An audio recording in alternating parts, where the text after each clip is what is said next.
എന്റെ അമ്മ ചോറ് വെച്ചോണ്ടിരിക്ക. അതെന്താ നിന്റെ അമ്മ? അമ്മാന്ന് പറയണം. അതിനി എന്റെ കൂടെ അമ്മയല്ലേ? അല്ല, റീചാർജ് ചെയ്യണമെന്ന് പറഞ്ഞിട്ട് ചെയ്താ? ഇതുവരെ ചെയ്തിട്ടില്ല.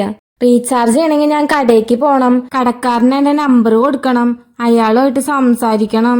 ഇപ്പൊ നമ്മൾ ലവ് ചെയ്യാൻ ആരംഭിച്ചില്ലേ, അതുകൊണ്ട് ഞാൻ സംസാരിക്കണ ഒരേ ഒരു ആൺകുട്ടി നീ മാത്രമായിരിക്കും. അതുകൊണ്ട് ഇനി 1 വർഷത്തേക്കുള്ള റീചാർജ് പ്ലാൻ നീ എനിക്ക് ചെയ്തു തരണേ.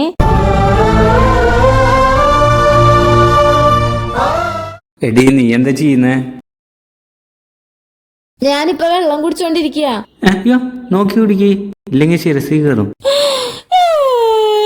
ഇത്ര കയറിങ്ങായ ബോയ് ഫ്രണ്ടാ? ശരിടി, അമ്മ വിളിക്കുന്നുണ്ട്, ഞാൻ പോവാ. പോവാന്നോ? പോവാന്ന് പറയരുത്, തമാശക്ക് പോലെ അങ്ങനെ പറയരുത്. എനിക്ക് വിഷമാവണം. ഇനി നമ്മൾ തമ്മിൽ സംസാരിക്കുമ്പോ പോവാണ്, ബായ് അങ്ങനെയുള്ള വേർഡ്സ് യൂസ് ചെയ്യരുത്. പോയിട്ട് വരാന്ന് പറയണം.